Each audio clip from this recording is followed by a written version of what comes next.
Join me today as we go to the dark side of Spider-Man and become the Venom guy. Is that how the lore works?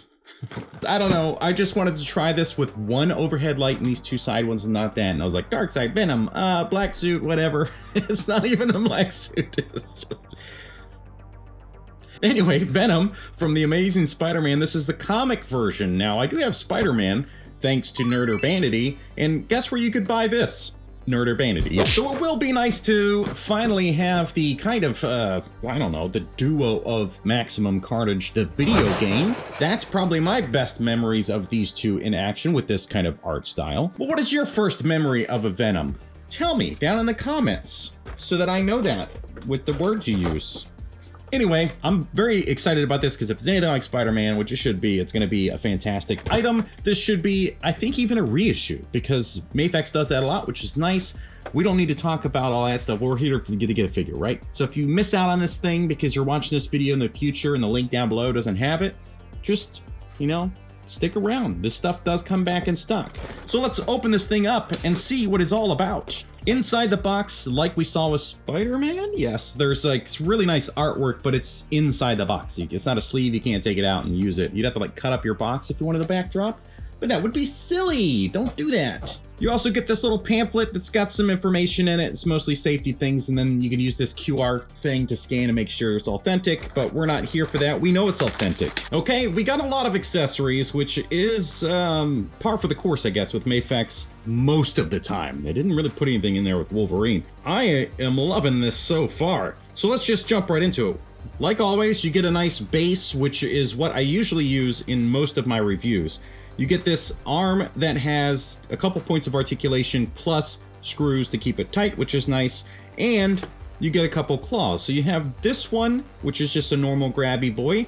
And you have this one, which has a screw in there, so you can tighten it. But the one that I said was a normal one is actually a little bit more special because it has this, which is the old crotchy 3000, and then you remove this back piece. Check that out. We're talking about stands for too long, but bear with me. And now you got that, which is the Crotchum 4000. So it is an upgrade. Alternatively, you can take this long shaft and do this and kind of have like one of those generic stands, like a doll stand. As much as we don't want to admit it, these are dolls. Oh, all right. Up next, we have a bunch of hands, which is awesome. So we have this, a left and right, which honestly, they look like trigger fingers, but I think it's just for a particular style of swinging that he does.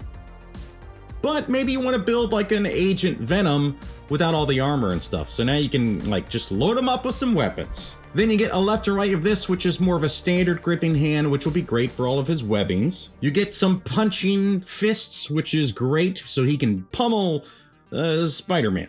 Then we get these, which are more of like attacking hands, or the way he claws the wall claw crawl. God, stupid. Awesome, love it.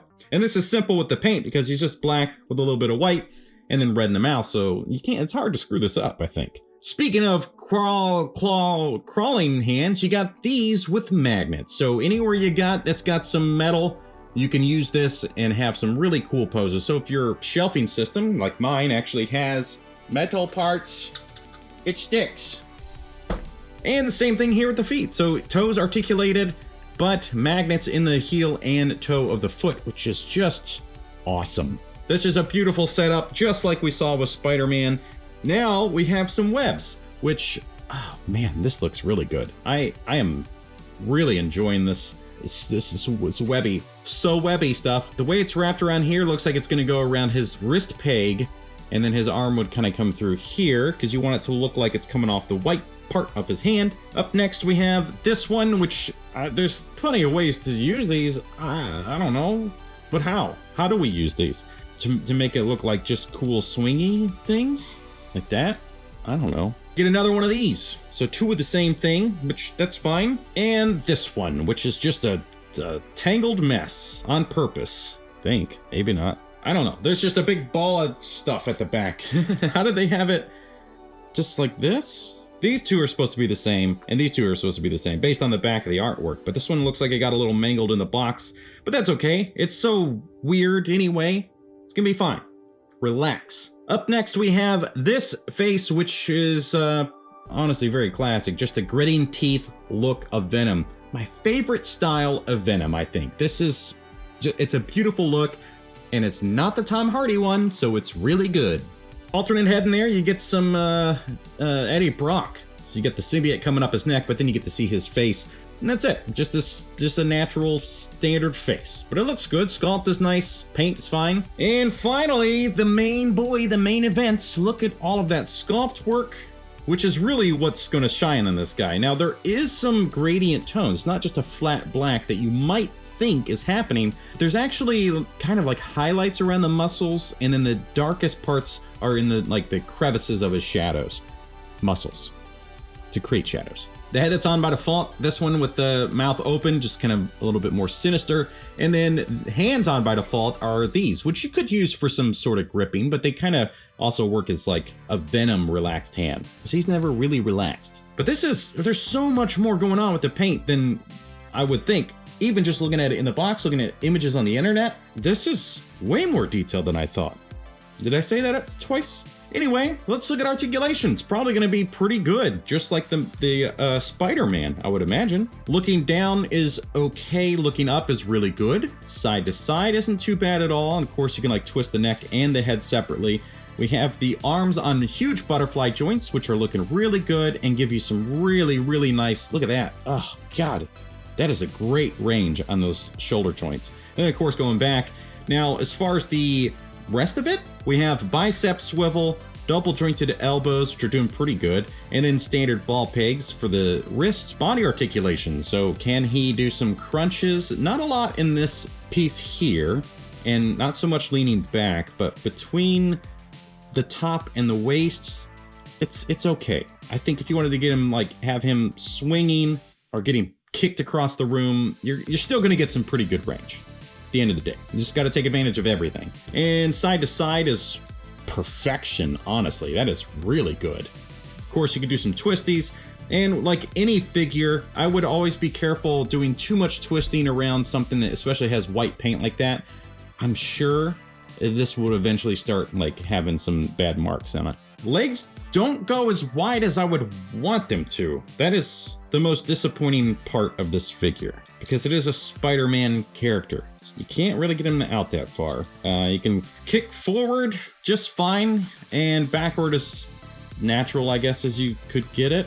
There's no rotation down the leg other than that hip joint, double jointed knees, which are really, really good, and then standard ankle pegs and toe articulation. So at the end of the day, it's still really good. I just definitely would have wanted more articulation in the legs. Those feet are popping off a little easier than I would like. They were tougher on Spider-Man, so just be cautious of that. You don't want them to fall off and then lose them forever. The hardest part about this figure is going to be swapping the neck joint. So for me, I'm pulling forward with most of the pressure on the back of the neck there. That actually worked. Now you got a nice Eddie. That actually looks really cool once it's put together. I like that. Boom! Look at that! That is epic. Very much a fan of this thing. It is so beautiful. This is, again, my favorite version of Venom is this. Now, if you like the cartoon version of Venom, and that's something you're really trying to get, you're gonna have to go to Mondo for that. Much like the X-Men line, you can get the animated stuff of Spider-Man from Mondo, and it looks stellar. They're just big. They're 1/6 scale. So if you want to go 1/12 and you love comic book stuff or video game stuff, this is the way to do it. Look at that. My God. And the light bouncing off of him is just perfection. And don't forget, you can buy yours from Nerd or Bandy. Link is down in the description. There are discounts, especially if you're military or family or teachers, I think. Government employees? What are the options? Plus, you're supporting a veteran, and he's a really good dude. And there they are, side by side.